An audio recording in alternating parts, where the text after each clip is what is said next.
Hello, insatiable listeners. Well, we just finished another rich podcasting season where we looked at the various angles of inconsistency. We are now on a season break until September 18th, when we will be back with a dynamite new season. Mark your calendars for September 18th when we return. Originally, I thought our next season theme would be on fertility, but it's taking some interesting twists and turns. So it's kind of about that and kind of not.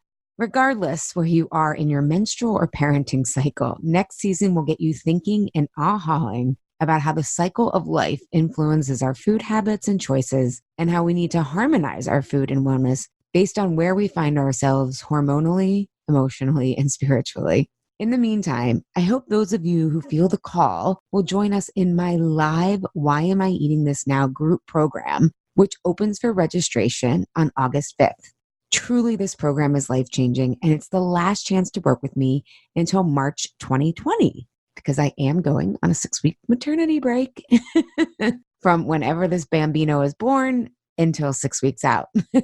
And my private practice is full until April 2020. So you can find details for the Why Am I Eating This Now live group program, which again, it only runs once a year, at allyshapiro.com/why-am-eating-this-now-live-group.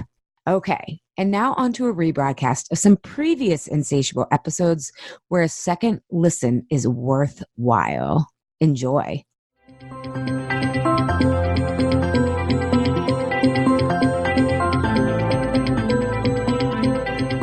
When you're fed up with fighting food and your body, join us here. I'm Allie Shapiro, creator of the Truce with Food program and your host for Insatiable, where we explore the hidden aspects of fighting our food, our weight, and our bodies, and dive deep into nutrition science and true whole health. Fair warning, this is not your parents' health care. This is a big rebel yell to those who crave meaning, hunger for truth, and whose lust for life is truly insatiable. Believe me, freedom awaits. Welcome to Season 7 of Insatiable. This season, our theme is hunger and taking a fresh look at different approaches to satisfying our hungers. To be physically and emotionally hungry is to be vulnerable. As Dr. Brené Brown says, vulnerability is uncertainty, risk, and emotional exposure. To have physical hunger or to acknowledge our emotional and soul hungers is to choose to be open to the daring risk of being fully satisfied. We will be exploring various diets and approaches to satisfying our holistic hungers. Before we get to our episode today, the pros and cons of intuitive eating, during our transition episodes to Season 7, I had hinted at something about if you love the conversations we have here and are all about exploring and experimenting to finding the radical truth for every body you have, your physical, emotional, and soul, I had something exciting to share with you. Introducing the Insatiable Membership Community. This community is designed to help you take action around the topics we discuss here and support you to find your answers from rather than asking yourself, how do I resist food?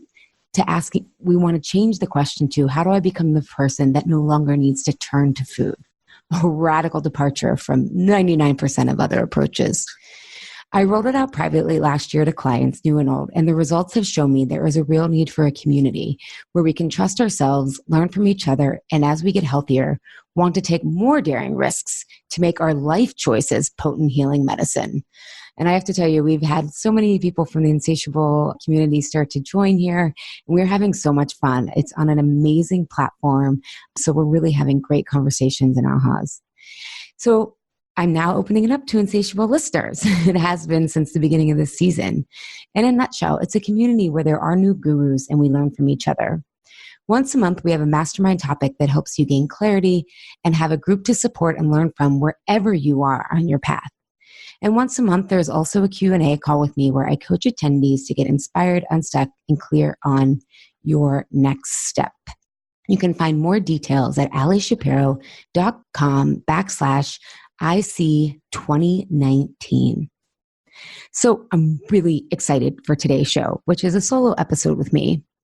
And I'm doing it solo because I've been asked several times over the years how my work is different than intuitive eating. And I knew that answer would require a thoughtful answer. You know me, I can't really be brief. I think wanting to eat intuitively is a hunger on so many layers. First, it's a hunger to no longer be hungry, right?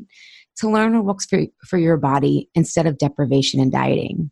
It's a hunger for simplicity, not 1,000 rules other people are telling you. It's about getting back in touch with your own hunger and bodily needs. It's also a hunger for freedom, to no longer be controlled by food and weight. And as I'll share today, as with my process, I see it as a soul hunger to make the pain we've experienced in life count and contribute to a better world. I'm also someone who loves options and choices, and so I love planting the seed that there are many paths to becoming an intuitive eater. I agree with the entire intuitive eating premise, and I always say there aren't nutritionists in nature, and my goal is to get clients back to focusing on their needs, wants, and instincts, with food just being one part of that, where intuitive eating is exclusively focused on the food. And the way I approach, or the how, my end goal of intuitive eating for clients is radically different than how the intuitive eating principles do them. And how to me is everything, because it determines how much you change and what you change in the process, who you become, not just the end goal. For example, becoming a parent. The end goal is to become a parent, right? But how do you get there? Do you adopt? Do you do IVF? Does it happen by accident? Does it happen on its own? How do you approach pre-pregnancy, pregnancy, delivery, the fourth trimester? How do you choose to parent? All these things are going to change you in different ways and have you experience different things. It's not a right or wrong. It's about finding the right fit. And so my point being in using that example is the how might be more important than the what. So I agree with being able to eat intuitively, and how I get there with my clients is very different than the traditional intuitive eating approach. And I'll explain the reasons I approach becoming an intuitive eater differently. I also want to be clear, I am not trained in intuitive eating. This was never the path I took personally or professionally. So I don't have the perspective or expertise of the program of someone who works with clients on this day in and day out. But I know enough to explain the key differences and some of the limitations of traditional intuitive eating. So before we get started, what is intuitive eating? And this is directly from the original creators who used research-based evidence to help develop this framework. So intuitive eating is a self-care eating framework with 10 principles. In today's episode, I'm going to go over the 10 principles and add where I think there's a different way to think about these principles based on how I work with clients. Intuitive eating is truly an empowerment model because it's filled with experimentation and curiosity. Empowering because it's guiding you to your own conclusions. Lots of plans out there now claim empowerment only to tell you exactly what to do or what's off limits and legal and good or bad or what steps to take rather than foster your own need for autonomy. Someone tells us not to do something or that we can't, we just want to do it, right? Like if a diet tells you you can't eat potatoes, all of a sudden you want fries. So I love that the intuitive eating framework trusts the body and ourselves to arrive at our own answers. I just really, really love that. And that's really the same premise and design of my process, because we are also trying to rebuild self-trust that dieting robs us of, right? Dieting tells us you don't know. You have to follow a plan. However, my process goes a little bit further, and in the case of my work, we rebuild the self-trust in a world that asserts a hierarchy of control and worth based on gender, race, and how much money you have. So I'm really working on a desocialization process with clients, not just around dieting has robbed us, but what our culture tells us is appropriate for us based on not just our looks, but who we are as women, as men, and wherever we find ourselves in the social hierarchy. Also, this is one thing that I think is really important because intuitive eating is gaining so much popularity, there's a lot of room for misinterpretation. It is not an eat anything diet, which it often gets portrayed as. While it gives you permission to eat anything and connect how you feel, when you look at the long-term results of allowing ourselves to eat something, it does lose its charge, right? So that's the assumption in intuitive eating, that long-term you won't want these foods if you truly allow them and connect to how you feel on them. However, when you look at food issues from a different root cause, which is what my work does, I see that that's not always the case. I'll get more to that and why I take a different approach than intuitive eating in terms of arriving at a neutral or truce with food, as I call it. So today I want to explain some things to think about if you are considering intuitive eating or if you are doing it and not getting the results you want, some things to consider and explore further on your journey. And by results, I don't mean weight loss. I'm totally on the same page with intuitive eating experts who say anyone who tells you how to lose weight and what will happen with your body when you do an intuitive eating, or in my case, Truth with Food, or the Whole30 or Weight Watchers, they don't understand the research that is out there, right? Actually, no one can really predict what's going to happen with your body in the long term, right? So I'm talking about long-term weight loss. Lots of people can tell you how to lose weight in the short term, and that can work for many people, especially when you first start trying to lose weight. But the research shows the biggest indicator of weight gain is dieting, and over time, it gets harder and harder to even lose weight in the short term. So I'm not talking about weight loss as a result here. I'm talking about the relief that comes from food freedom. And we are going to go a bit deeper today because in my 12 years of being at the intersection of food, change, and psychology, I discovered we are after something even more exciting than just food freedom. Like, don't stop there. There's so much more. And I'll explain what I mean by this in the podcast episode. So, onto the 10 intuitive eating diet principles. The first, framework, guiding philosophy, they would say, is reject the diet mentality. They say, and I'm getting a lot of this work from, it's called Intuitive Eating, a Revolutionary Program That Works, by Evelyn Triboli and Elise Resch. I hope I'm pronouncing their names right. So this is kind of their original intuitive eating book that has sparked a lot of, other trainings and other people taking this and making it their own. But this is kind of the original source. So in the book, they say, throughout the diet books and magazine articles that offer you the false hope of losing weight quickly, easily, and permanently, get angry at the lies that have led you to feel as if you were a failure every time a new diet stopped working and you gain back all the weight. And in this book, again, they give excellent research on how dieting actually causes weight gain and makes weight loss harder with each diet attempt, and that binging is in response to restricting and why it can feel so scary to give up dieting and even binging. I'm running Truth with Food right now, and we're really working with a couple of my clients on not restricting, right? And their binging is going down, but it's not gone all together, right? Because it takes time, because you also have to get to the emotional reasons you're binging. But it can be really scary to give up that yo-yo. Then one of the things that I just love, that I agreed with so much in their book, they mention this woman whose name is Michelle Lewicka. I hope I'm pronouncing that right. But she has a book called The Religion of Thinness, and she's a Harvard-trained theologian and scholar. And she makes this compelling argument about how the endless pursuit of thinness through dieting fulfills a spiritual hunger. The purpose of dieting serves as the ultimate purpose by providing a set of myths to believe regarding the rewards of thinness, offering rituals to organize the daily lives of women, creating a moral code of which to live and eat by, and creating a common bond and a community for women, right? I've often joked on this show, and when I give keynotes, those of us who don't have religion find nutrition. And there is a reason, right? What it does is it helps us organize our lives around, are we productive? Does our life matter, right? And if thinness is the ultimate guiding meaning, we can say, I know my life counts because I ate well today, I exercised, I was disciplined, I'm being productive. It just orients us, right, to what gives us meaning in our lives versus us having to figure it out for ourselves. I've shared a lot of times that, especially in my 20s, dieting was my hobby. There were no longer organized sports that I played. I had no one else to kind of shape what I did in my after school activities. And my life became my work. I was in a really intense position, traveling all the time, moving every 6 months. And then my fallback was food. And even though I struggled so much with food and wanted to stop dieting and lose weight, this was such a big piece of my identity, right? And so we can hear this and know that we need to reorient ourselves, but that can be really hard after food and weight loss has been front and center for our lives. So this is where I agree with what they're saying in this first step, but with my clients, I start somewhere else. I actually start in a place that will get clients to know what they are for. Because we can reject diet mentality, but what do we replace it with? What do we want to be for, right? So with my private clients, and this is kind of, oh, by the way, I had a podcast listener ask me if I still work with clients privately. Yes.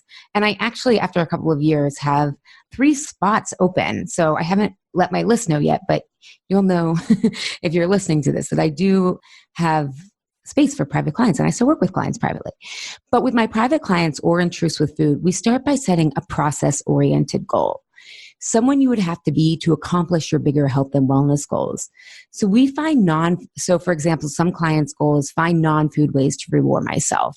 One client, I just was working with her the other day, she wanted to feel more grounded in my choices rather than letting self-doubt get in the way, right? Because food was just one area that she was feeling this in. Some other clients will say, I would love if I could use exercise to nurture and not punish myself.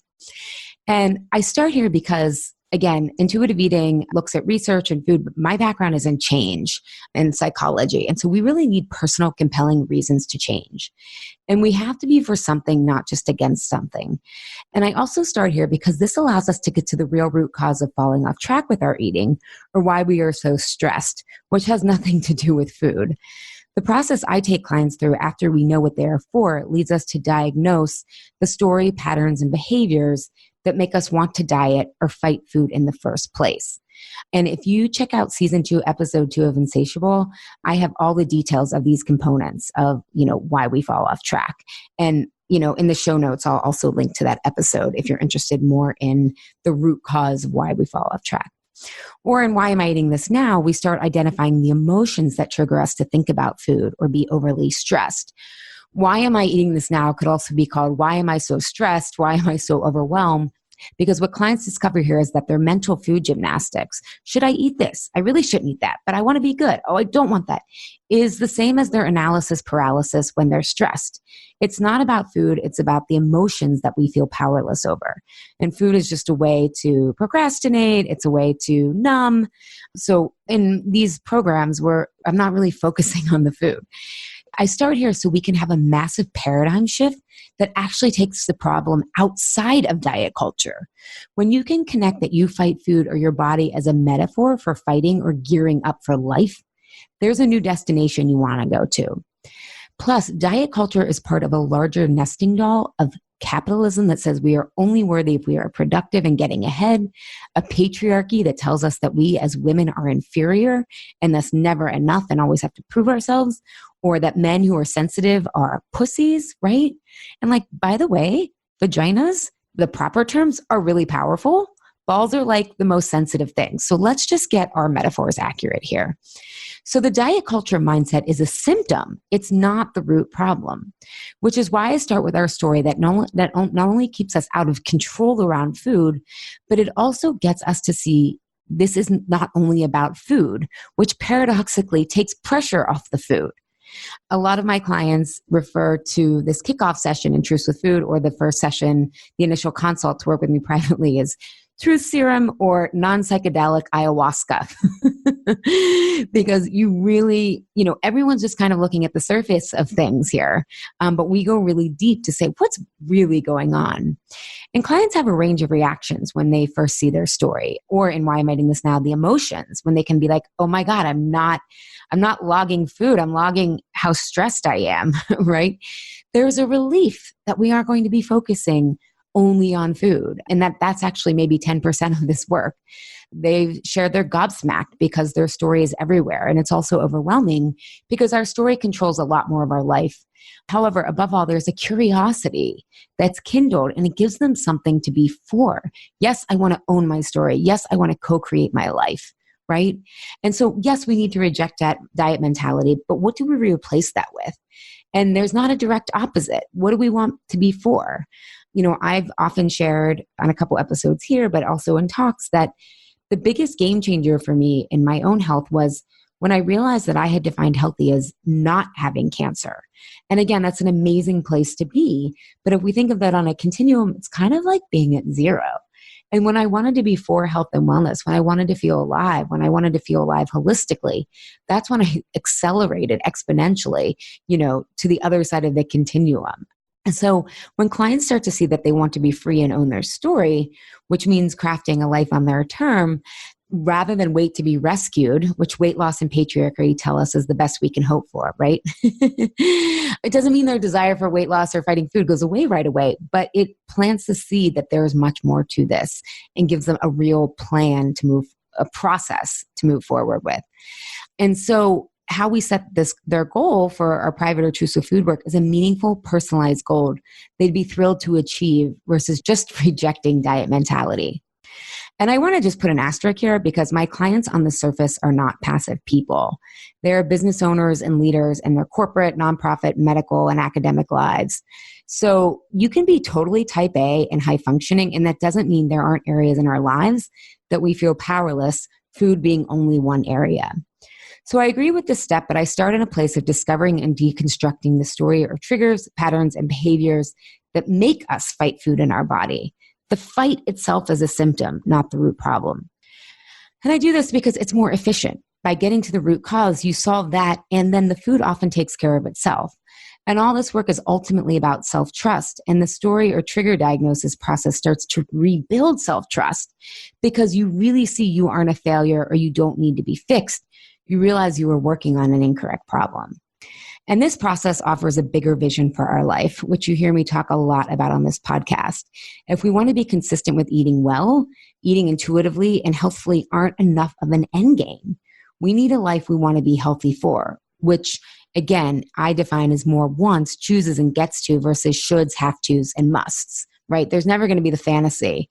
I mean, unless you have a trust fund, but we're learning even those kids have problems. No one gets to ride for free in life. So it's not that your life is perfect. It's just that you're going more with your own flow than what society has told you have to do.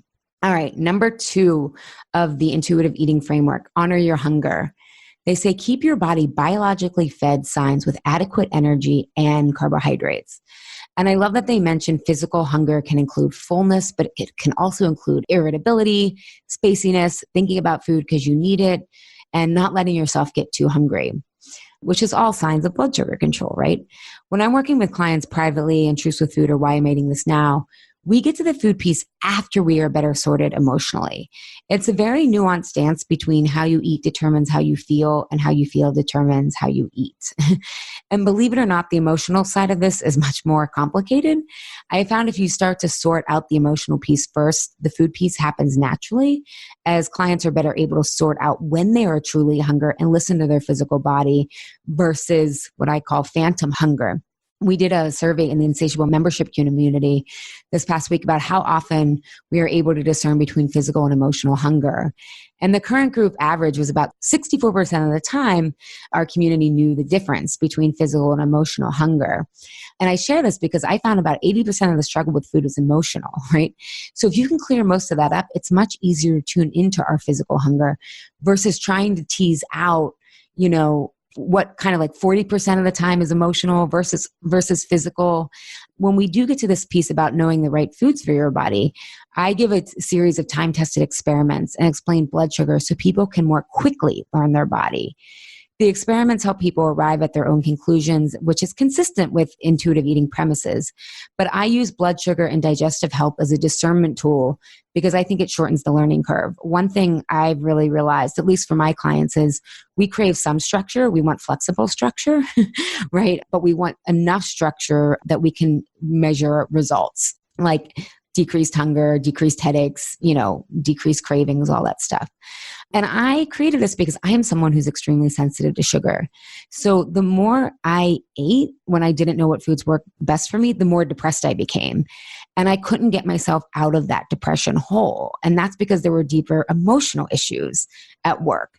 And so I tried with therapy and meds, but all I could do was connect to how much sugar I was eating and how actually all that sugar made my depression, made me feel even worse. And I could tell it was making me feel worse, but I couldn't stop, which made me feel even more broken because yes, this is awful and I'm still doing this, right? And most of my clients are coming to me with some medical condition like anxiety, depression, or autoimmune stuff like Hashimoto's or arthritis.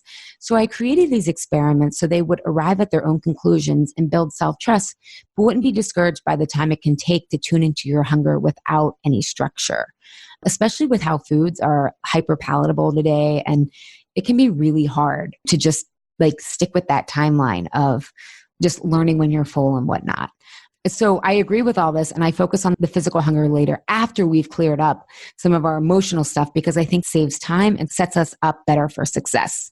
Okay, intuitive eating principle number 3, make peace with food. In the book, it literally says a call, a truce. I never knew this because I only read it like a month ago. And it's focusing on not restricting, giving yourself permission to eat what feels like forbidden foods, right? The foods that make us feel guilty, the ones that make us feel like we're bad. And they bring up that a lot of binging or overeating is reaction to restriction, which I totally agree. And their process is, here's what they tell you to do. Pay attention to the foods that are appealing to you and make a list of them. Put a check by the foods you actually do eat, then circle remaining foods that you've been restricting.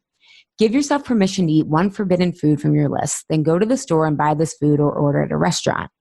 Check in with yourself to see if the food tastes as good as you imagine. If you find that you really like it, continue to give yourself permission to buy or order it. Make sure that you keep enough of the food in your kitchen so that you know that it will be there if you want it. Or if that seems too scary, go to a restaurant and order the particular food as often as you like. Once you make peace with food, continue on with your list until all the foods are tried, evaluated, and freed. Okay, so here's where I differ in this approach. I'm all about making peace with food, but in my personal, professional, and academic work, I've come to the conclusion that food issues have little to do with food. There are layers, with food being at the surface of what you think the problem is. But food issues are often about unresolved trauma. And we've talked about this on the podcast a lot, big T's and little T's, right? And for a lot of my clients, it's the little T's. Nicole Keebler, who was our guest in season 6, episode 2, she says, big T's explode, little T's erode. And I love that, because what clients start to realize when we do more of their story work is that they realize it wasn't one instance in life that kind of set them off on food, or that they had one big trauma. It was this constant barrage, right? Maybe they were bullied, or a lot of clients who have divorce in a home, right? They grow up normalizing chaos, which is a big deal because we'll get to there later. And of course, there are things like narcissistic parents, neglect. Some of my clients, the financial poverty that they grew up in and how that distanced them from the world around them, or when their parents got divorced and they were the only person in that neighborhood, right? My older clients, when their parents got divorced, that was like, nobody did that, right? And then, of course, there are the bigger things like sexual abuse and other things. But it's really important to realize that food issues are about, and maybe you don't want to say unresolved trauma, that feels too heavy for you, but it's unresolved pain from your past. And this is why this matters. Particularly, the way that they suggest that you have this peace with food is you're supposed to be paying attention in your real life. Well, our story about how we have to be in real life is what triggers us to eat out of alignment with our goals. So you're supposed to be doing this orderly process, right, of like testing these foods when all of a sudden your job gets nuts, when you have to move, when your mom gets sick, right? So for most people who have unresolved pain or trauma, these transitions send you down a spiral, and you aren't going to stick with this process because you will be overwhelmed. Plus, being on the surface, we are talking about binging and deprivation and feeling full on an intuitive eating level here, right? But if you have unresolved trauma, you might be more comfortable in the discomfort of being deprived or binging or dieting, because it's not about the binging or deprivation or permission. It's about what those feelings bring up in us. What is the emotional experience that binging, restriction, or satiation creates with us, right? This is what self-awareness is about. So many of us think we're self-aware, but we're self-critical. But what's happening when we're binging? How does that, in a weird way, maybe it doesn't make us feel super safe, but there's some safety in that, right? So if you have unresolved trauma or pain, feeling and trusting satisfaction and satiation is more uncomfortable than the drama of restriction or the chaos of binging. Eating intuitively is very uneventful, and it doesn't get at the deeper emotional work we must do to feel comfortable feeling great in our lives. So to make peace with food, you actually have to make peace with feeling peaceful and satisfied in your life. So with my clients, the bulk of our work is to reboot their emotional immune system, so we aren't comfortable in a constant state of emotional inflammation or chaos. Right? The striving, the overworking, the overperforming, the perfectionism, That's our comfort zone because it's familiar, but it also keeps us really up and then we crash, right? So if we think about our physical immune system, we want it to react and protect us, but not so much, right? That we're reacting at things that we shouldn't be, like our food supply. So with unresolved trauma or pain, we have an overreacting emotional immune system. We are always gearing up, which is preparing for psychological conflict. So we are competing, avoiding, and accommodating when we don't need to be. So here, rather than doing the food testing intuitive eating recommends and observing how food makes you feel, when my clients eat out of alignment with their goals, they learn the tools to x-ray what happened emotionally. How was my emotional immune system overreacting and thus me not getting my emotional needs and wants met? So here's an example of this. I had a client I was working with, and she realized that when it came to presenting at work, she was like always over preparing, right? Whether it was a meeting, a presentation. And her pattern was to avoid. She never asked, like, what are my expectations? What do you want to get out of these presentations or what are these meetings, right? It was just like, I'm going to do it all. So she would end up procrastinating, sometimes just with social media, sometimes with food. It would leave her to stress. And then she would eat to fuel the work when it was due the day before. And then she would numb the discomfort of how much she was building up the presentation. So she was on the defense because she didn't want to fail, right? Rather than wanting to get her ideas out there, she was so worried about failing, right? This came up in Truths with Food this week. I was giving them what I call the Zoom Out tool. And in the Zoom Out tool, one of my clients was sharing that she was nervous about a different work situation. And I said, well, what do you want to get out of this? And she's like, well, that's an interesting question. She's like, I'm always so concerned with not failing and trying to prove myself that I never think about what I want to get out of this. And so all of this is to say that we are more comfortable in this constant state of being super up and stressed or super down and just uncomfortable, right? Rather than the smooth, calm steadiness. So this is why we will eat things that make us feel like shit and yet still do it, because the food is serving us in other ways that aren't about the food. So this is the start of a radically different departure of how I approach this differently than intuitive eating. And I'll explain why the more we go. So having said that, making peace with food the way intuitive eating recommends will help you increase that sense of safety within yourself, without a doubt, which leads to less of a reactive emotional immune system, right? It is important that we learn to feed ourselves and give ourselves what we want and need from a physical standpoint. And I have no way of knowing this, but again, based on the quantum results I see my clients get, if you go a few layers deeper, the food will clear up on its own as a side effect of creating a life you want to be healthy for and feeling calm and safe, feeling good, right? So a lot of what I'm doing with my clients is helping them feel safe, feeling really good and powerful, not on that roller coaster of doubt, crashing, overperforming, crashing. So I always have, and again, I want to say that maybe a con of even Truths with Food or a downside is, because I always have my clients come on here and tell you the truth, that changing your story and owning it is really challenging work. So in a way, it might be harder than intuitive eating in some ways because the process is right direct. It forces you to look at yourself in a way that intuitive eating does not. So it's definitely more intense.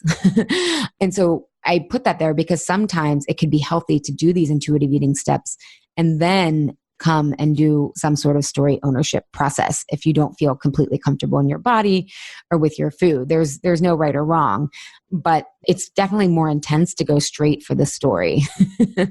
But as one of my favorite Peloton instructors, Robin says, you deserve better than easy. So shout out to my current Truths with Food clients who are making the turn right now. They've spent these last 2 months really digging in and doing the hard work. So yeah. All right. Principle number 4, challenge the food police. Okay. So this is what intuitive eating tells us to do for step 4. And it says, scream aloud no to the thoughts in your head that declare you're good for eating minimal calories or bad because you ate a piece of chocolate cake. The food police monitor the unreasonable rules that dieting has created. The police station is housed deep in your psyche, and its louder speak shouts negative barbs, hopeless phrases, and guilt-provoking indictments. Chasing the food police away is a critical step in returning to intuitive eating. Okay, so the food police, or as we call it in Why I'm Eating This Now, Truths with Food or with my private clients, these mental food gymnastics about we should or shouldn't eat and then judging ourselves afterwards, these actually come out when we feel unsafe emotionally. When we feel we need to gear up for our day, we get a project we assume requires so much of us. When someone questions us at work, right, we present and then they ask a question, we make it mean we don't deserve to be there rather than we were unclear or someone wants to know more, right? So that's when our thoughts start turning to food after meetings like that. It's actually, or with your kids, right? A lot of my clients who are parents, it's like, parenting, there's no right or wrong. And so they start, when that doubt comes in, they start thinking about food, right? Or when we're tired, but we feel we need to push through to be productive. We want to see what I mean, and if you want a sample of this for yourself, you can check out the coaching exercise I will include in the show notes, but it's basically a free mini lesson of why am I eating this now that will help you see your food police aren't about food. It's kind of like saying people are poor because they're lazy or less intelligent. No, they're systematic oppression. Do women make less because they aren't working as hard or as smart? No, systemic oppression, right? Food police is a symptom, not the problem. So only understand that once you understand fighting food is not really about food. And again, that good and bad binary thinking around food is also a way you're going to make meaning about most of your choices, not just food, or at least the ones you don't feel 100% confident in. And that's because that creates little room for error, which is a protective mechanism if you have unresolved pain or trauma. You want to anticipate food and life and the life areas that we aren't 100% confident in from all angles to protect ourselves. So part of what my clients learn is how to transform good and bad or all or nothing or either or and black and white, whatever it is, right? Whatever puts us in that binary of good and bad into more creative thinking. And intuitive eating does mention this, and they call it, like dissolving dichotomous thinking into go for the gray. I agree. And they give some concepts to get out of that. And they mention getting to process thinking, which I think of as growth mindset. But again, I don't think what they've suggested goes far enough. We have to know it's safe to go for the gray. And you have to know how to get to the gray because gray requires context and imperfect experiences. And if we're always in good and bad, black and white thinking, then we don't know what we don't know. We're not getting that context. We're not getting the research, right? So embodying growth mindset is great in theory and really challenging in real life in the beginning because you have to feel safe to be uncertain, which unresolved trauma and pain doesn't often allow a lot of tolerance for uncertainty. So I have my own tools and the process are in Truths with Food, and a few of them are in Why I'm Eating This Now, but it's very different than what intuitive eating offers. And I do this because I'm focusing on creating a bigger tolerance for calm and self-trust.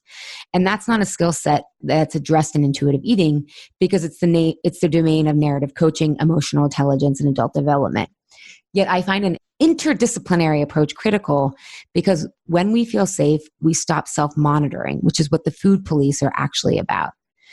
But you just don't have food police. You probably have analysis paralysis in other areas of your life. I've never met a client who didn't. Because again, the way to be black and white about food was just about one way that they were very analysis paralysis or black and white and trying to think of all these different things in other areas of their life.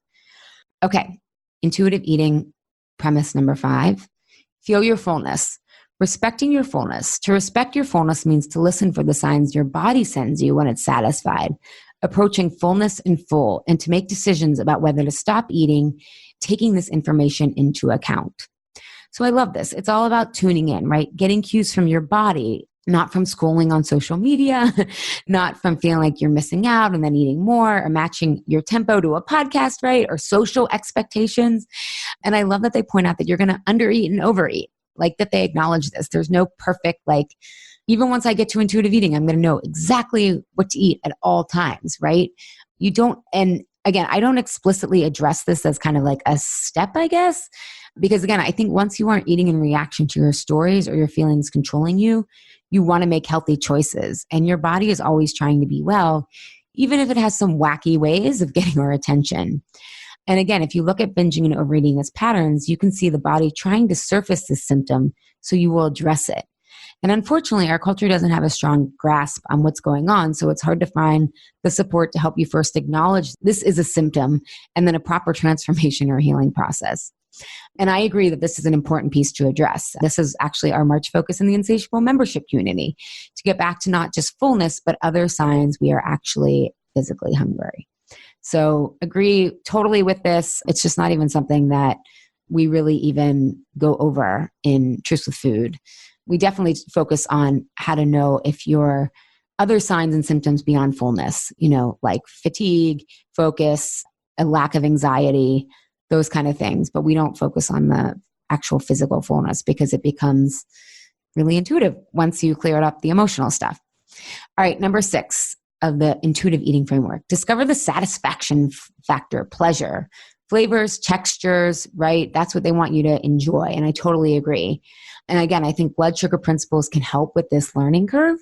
And I also think it's tricky because of how food is made today, which is why I give people experiments, because food today is so sugary, so salty. Like there's so much chemistry going on. I mean, guys, they're seriously in northern New Jersey, because when I lived in Philly and when I worked in the suburbs in the corporate world, I would come home at night and it would smell delicious.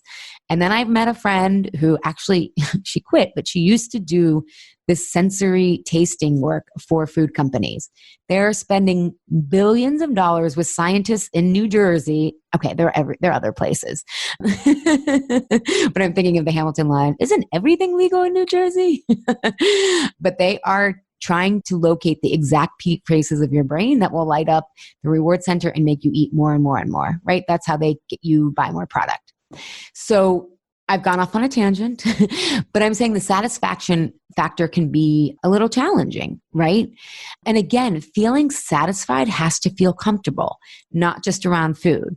How many times do you feel guilty for getting your way or just eating what you want, right? Or doing pleasurable things without earning them, right? This goes beyond food. I remember back when I would try to lose weight, I'd set up these plans and I'd reward myself for pounds lost, which of course involved so much sacrifice. Like I would get a manicure. I mean, I worked at a bagel shop, so I didn't have a ton of money in high school, but it was like, oh, I'll buy myself a top at Gabe's, which is the equivalent of like Marshall's today, right? It was like this complete puritanical sacrifice rewards. And this satisfaction of just like buying something because I wanted it to, or not feeling like I had to earn even like downtime from studying, right? I'm not a big part of, I guess what I want to say is I still distrust ease and pleasure to this day, not to the degree I used to. Part of it is the trauma of, cancer, and part of it's the parents I grew up with who were always on guard. My dad grew up very poor and in the projects of Pittsburgh and very violent neighborhoods. So he grew up always preparing us, and my mom's a little paranoid. I love her, but she's a worrier. So it's not all the trauma, but it's also my parents, right? And then also life today, right? We're constantly being encouraged to be stimulated and never have downtime. And also because the most meaningful things in our life are going to take work. They're not just going to be all pleasurable and easy. But the point is, this is a pattern that extends far beyond food, and you can get more comfortable with satisfaction, calm, and pleasure. Life doesn't have to be all hard work and no play. I mean, we definitely don't need to earn our food, the ability to feel satisfied from our food or satisfied from our lives. I mean, we have to earn it. And now this is going to sound like I'm contradicting myself. We have to put in the work, but it doesn't have to be as grueling and full of deprivation as we've been led to believe. So to me, really, if you focus on story ownership and rewriting your story, when you do that, you build self-trust, which enables us to trust calm, fulfillment, and pleasure, as well as tolerate the uncertainty that's going to be required to work through to get to that place. So I agree with discover the satisfaction factor and pleasure with food. And I also know that can be really disorienting and make people fall off track because of the feeling of calm for an extended period of time. I'm not just talking about one meal, but for a while can do. Okay. Intuitive eating principle number 7, honor your feelings without using food. Here is what they say about that. I'm reading directly from the book. Find ways to comfort, nurture, distract, and resolve your issues without using food. Anxiety, loneliness, boredom, and anger are emotions we all experience throughout life. Each has its own trigger and each has its own appeasement. Food won't fix any of these feelings. It may comfort for the short term, distract from the pain, or even numb you into a food hangover. But food won't solve the problem. If anything, eating for an emotional hunger will only make you feel worse in the long run. You'll ultimately have to deal with the source of the emotion as well as the discomfort of overeating. Again, I totally agree. And going one level deeper on these cravings, I'm looking at the emotional and soul level of this hunger, right? So they give examples about boredom, right? Like when you're bored, what to do instead. But here's the deal, guys. There's a root cause to boredom or procrastination. Often our story is holding us back from taking the courageous leaps we want. And that's why we're bored. The root cause isn't just that we need to, like, reading a magazine or something isn't going to help chronic boredom, right? Or even occasional boredom, maybe occasional boredom. They talk about procrastination, how people, eat to procrastinate. But this procrastination is actually part of the avoid pattern. We talk about a lot on this. And part of why people avoid is they build up tasks. They are perfectionists, which come from a safety mindset, which again comes from unresolved trauma and pain. So again, if you were looking layers deep at root causes here, it's not just what's on the surface. So when you get these suggestions about how to deal with boredom or procrastination, or they say lonely, call a friend and share your feelings. I created an email blast to my list about this kind of advice. And you're not lonely because you didn't call your friend. You're lonely often because you're comparing yourself and isolating, or you're not speaking up, right? So I had an example of a client I shared with my list that she was at this parent-teacher meeting or group, and it was for her child was struggling. And she felt very isolated. So she tried to go to this group, right? And she would come home after these groups and go into the fridge. She's like, I know I should call a friend and, connect, but I don't do it. What's wrong with me? And when she was able to see her story, and what she realized was the competitor in her, this competitor pattern, was comparing herself to the other moms at the group. And it was making her isolate herself and feel like she was uniquely different and uniquely, like, people couldn't understand her, right? And that's why she was lonely, right? She had to own that competitor pattern. But eventually she did, once she could see what was happening. And we talked about what was important for her. And at first she was just like, well, I'm going to test the waters connecting with these other parents. And she started out by, like, the next meeting explaining, like, how she was struggling. And, like, two other people were like, I've had that same experience, right? And it was so eye-opening to her, because this competitor pattern really makes us feel like we're different and no one can understand us and we're uniquely broken or uniquely challenged. And by opening up and connecting, she didn't even feel the need to eat when she came home that night, right? Because she got to the root cause.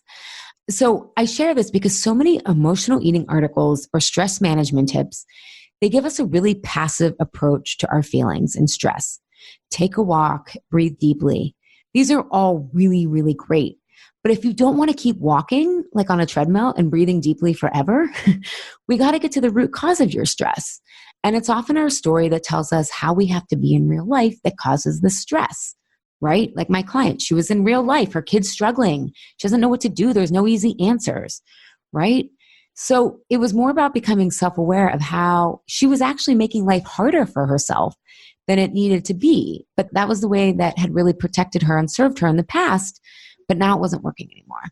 So my approach is a little bit more hardcore, and that you have to own why you're lonely, why you're procrastinating, why you're bored. But I like to be more in choice, I guess, than, I don't know. I don't want to say it compared to other people, but that's why I included this in my process, because I like to have choices and options. I don't want to just wait for things. So if you think back to the first time you turned to food in a destructive way or to a diet, right? Think back to that, right? And, what were the events like? That is the issue that really often is where our story originated, and what we have to work through is how to be in vulnerable and discomfort emotions in an empowering way.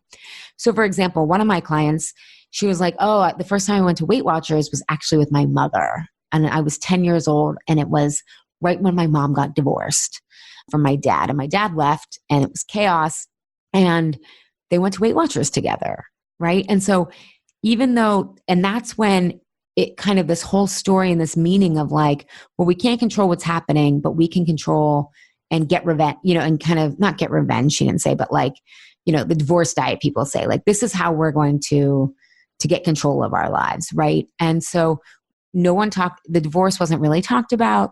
It's just kind of like everything got focused into this Weight Watchers and this bonding, right? Rather than having those vulnerable, intimate conversations around like, this is hard. Like, our family's going through a tradition, right?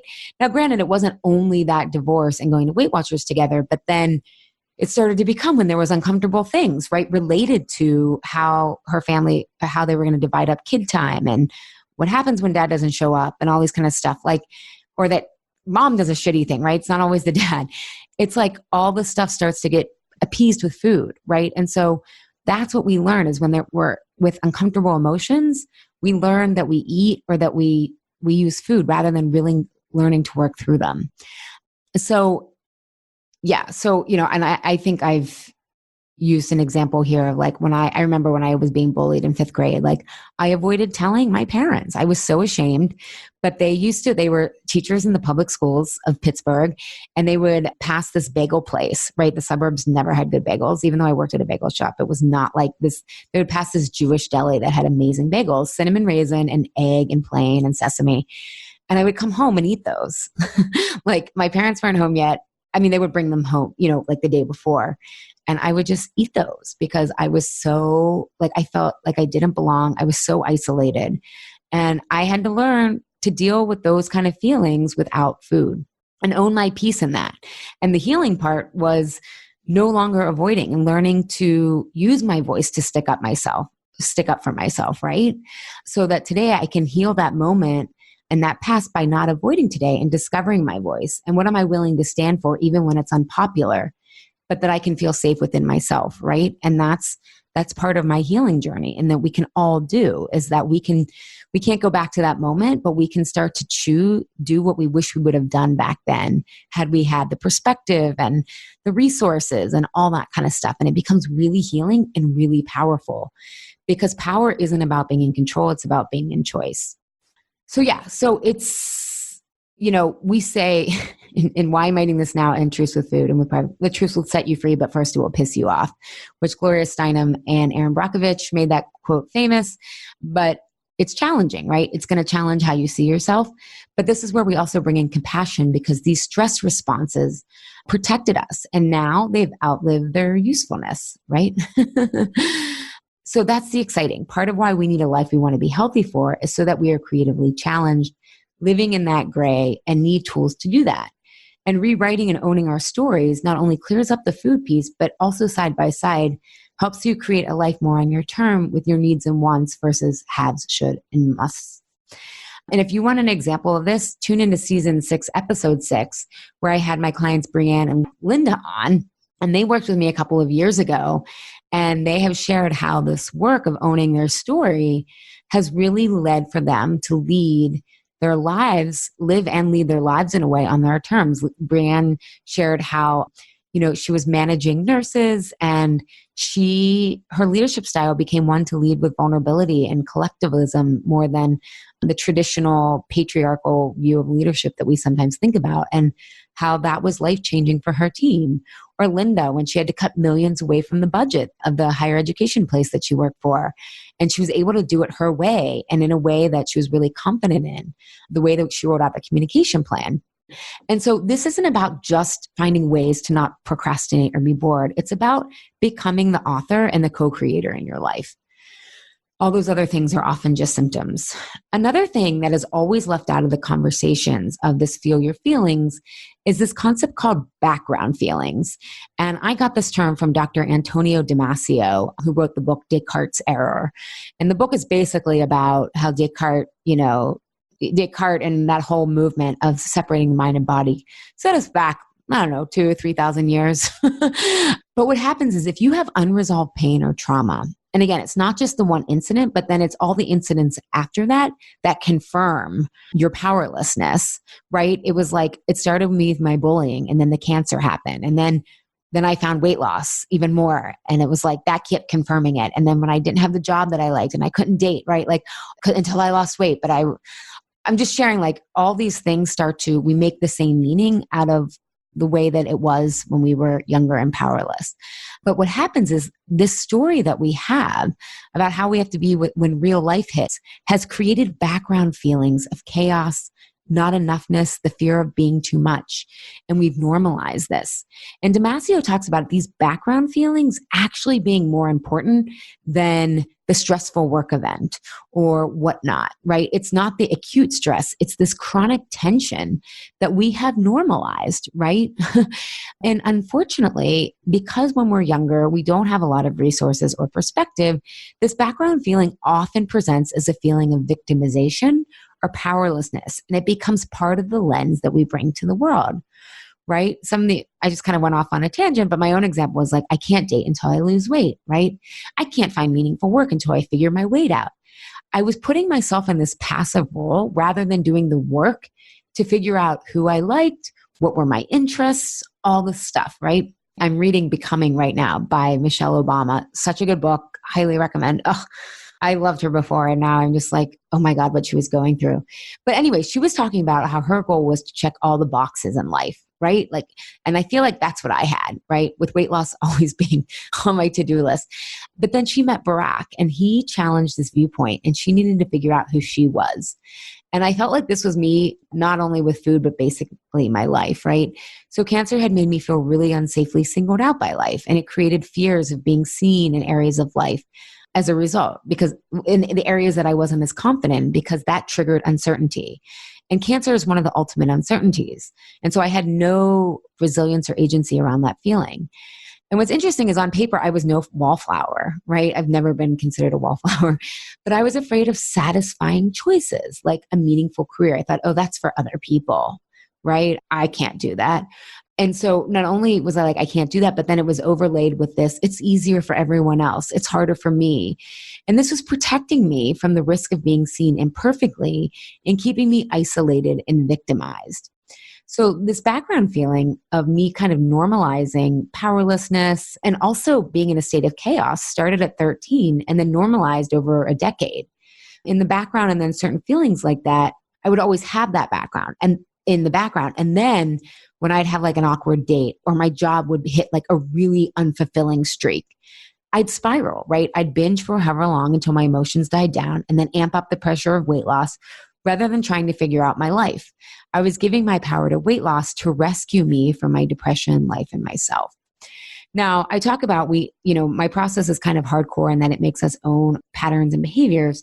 But in this process, we bring in a lot of compassion. In our culture, we see our pain as a reason to isolate, right? In a healthy society, we would learn to come together. So we aren't taught or encouraged to do this. So in fact, our systems of oppression depend on us being isolated instead of joining together. As AOC, as she's known on the social media forum, as she's known, said, it's not Democrat or Republican, it's top to bottom about the oppression. And I felt like I had been to church after she said that, right? Like it's not left or right, it's top to bottom. We need to come together. And that's how we have to be with our pain and with our imperfections.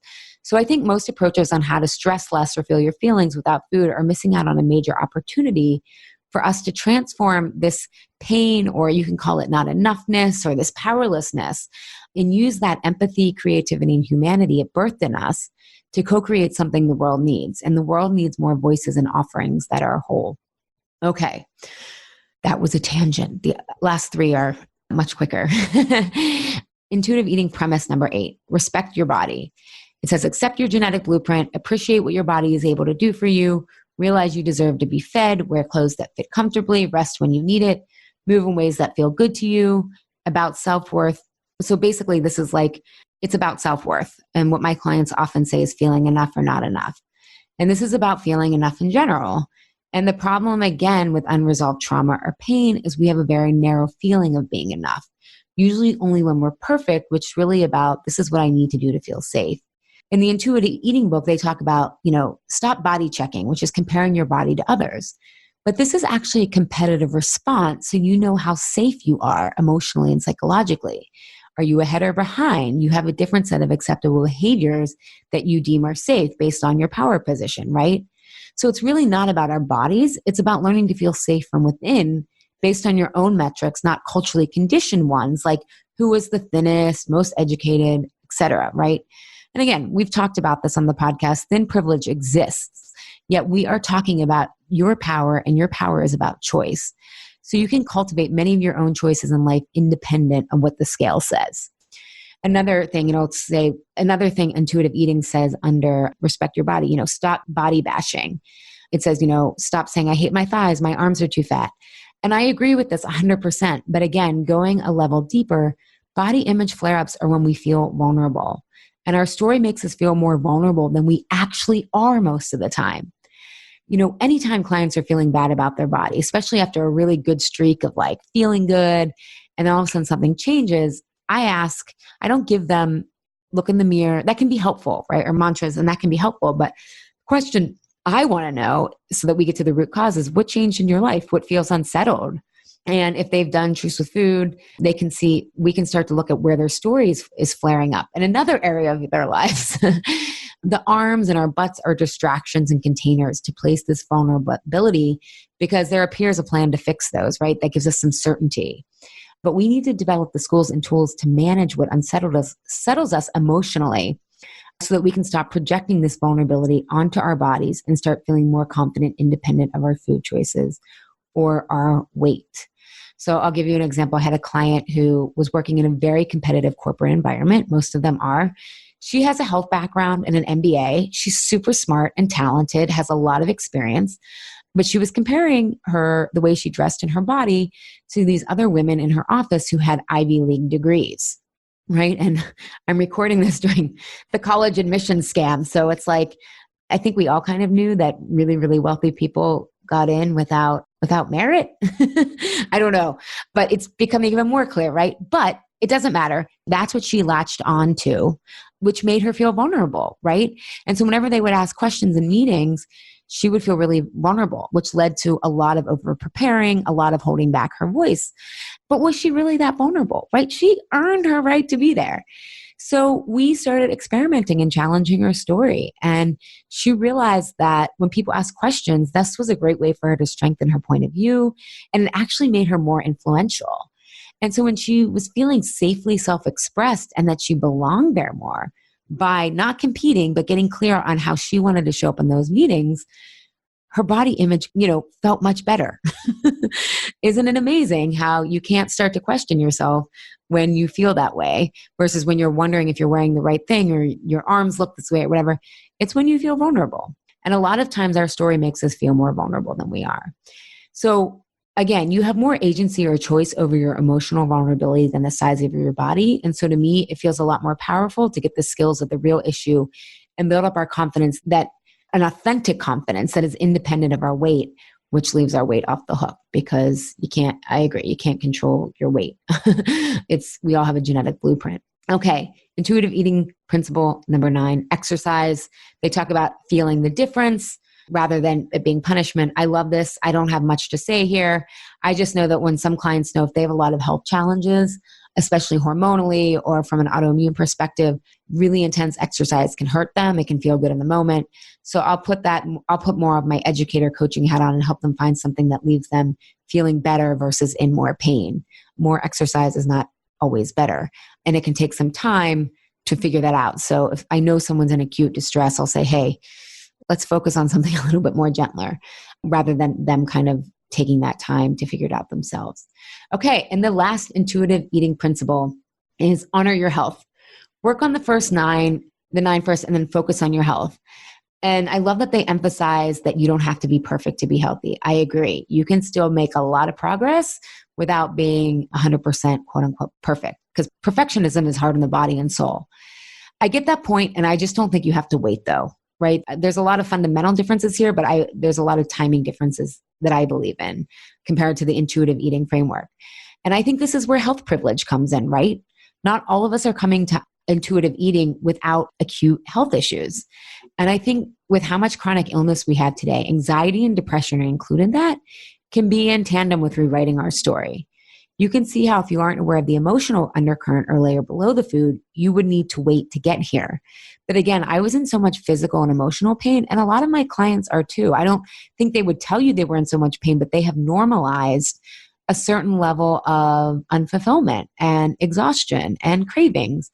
So focusing on our health and my own health in tandem with the other stuffs was really helpful and woke me up to my power and responsibility. And it set me off into this self-authoring development curve that just made me feel more and more powerful. And it made me feel empowered and curious and confident enough to then study inconsistency as a symptom, not some willpower defect, which led me to create Truths with Food. So looking back on it, I can see like it was all a natural storyline, but let me tell you, it was not. So by focusing on my health first, actually, that just awakened so much confidence and power in me. Now, I can see how some people may need or want to wait to focus on their health, which again, just to be clear, is separate from weight. Weight and health aren't correlated. So I can see how some people would want to wait. But in my work, again, I come from a premise that there's always an emotional component to inconsistency, depression, anxiety, and autoimmune issues. So if you wanted to heal at the root, you can't stop at the food. So we are addressing health always when we're addressing the emotional component of things. Also, when you are depressed or anxious, there's really additional motivation to figure out the foods that will alleviate anxiety and depression, because that piece is easier to figure out and less pressured when you understand the bulk of the work is in rewriting and owning our stories, not conjuring more willpower with a food plan. So I just don't think you have to wait. And I think it can often be a huge developmental piece if you're in enough discomfort that you want to change. Because as the authors and creators of intuitive eating say, each of these steps take as long as they're going to take, right? So this could take 5 years to work through these steps. And I know looking back that if I wouldn't have had gotten the physical piece to my depression figured out by healing my gut, I would have never had the emotional capacity to take on owning my story, because there was no process to do that. So it took me 13 years to solidly own my story, whereas my clients can do it in about a year because I give them that process. But I was just, running into brick walls, and it was such a shit show trying to figure this out. But the upside of being stubborn, the golden part of that is I'm very persistent. The shadow side of that is I'm freaking stubborn. So I just share that, and that focusing on the health first or through a health lens, I don't think it has to be compartmentalized. And that was a big game changer for me in my own development. All right. So in conclusion, intuitive eating offers a lot, and I love the philosophy and approach. However, I don't think it gets to the root cause of our eating issues or body image issues. As I've discovered, most eating and body issues have little to do with food. They have to do with feeling more safe, to feel vulnerable, calm, and satisfied, including taking up space in the world with our needs, wants, and ideas, whichever form that takes. I think intuitive eating can move you along that continuum. And I think the Truths with Food process provides a quantum leap on that continuum as evidence of my clients' results, because it helps you start to create more of your life on your terms as part of the process, and gives you more complete tools for the emotional intelligence and adult development required to really get out of diet culture and the cultural forces and expectations that influence diet culture, i.e. what it means to be a good woman or a good man. We were laughing in Truths with Food. A lot of my clients are like, I have this rebel side of me, and I would rebel more if I had more self-trust. And I'm like, that's my goal for you, to be 100% rebellious, because they rebel where they're confident, but not where they're 100% confident. And that's what we're working on.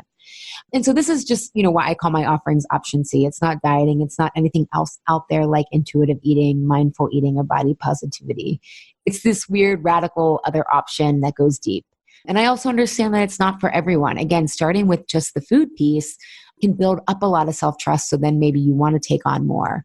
My work is kind of like your own personal shamanic journey. Seriously, it's going to go deep into your psyche, because the central question I'm interested in isn't about how to resist food, right? Or no longer resist food. I want clients to change their question and live into the answers of, how do I become the person that doesn't turn to food? I think intuitive eating provides some answers to the question, but it stays on the physical hunger level, even though I know many people experience emotional and soul hunger satisfaction from intuitive eating. But for those insatiable, I think my process can give you life-changing answers and even more questions you want to explore for your health and life. So I hope this was helpful. And it was a diplomatic approach to intuitive eating, because again, I agree with so much of what they're saying. I'm just coming at it from a different root cause and angle. And again, if you're interested in this question of how do I become the person that doesn't turn to food, check out our Insatiable membership community. We've got a special rate for March 2019. You can find information at alishapiro.com/IC2019. Thanks again for spending this little over an hour with me. I hope it was helpful. Thank you, Health Rebels, for tuning in today. Have a reaction, question, or want the transcript from today's episode? Find me at alishapiro.com. I'd love if you leave a review on Apple Podcast and tell your friends and family about Insatiable. It helps us grow our community and share a new way of approaching health in our bodies. Thanks for engaging in a different kind of conversation. And remember, always, your body truths are unique, profound, real, and liberating.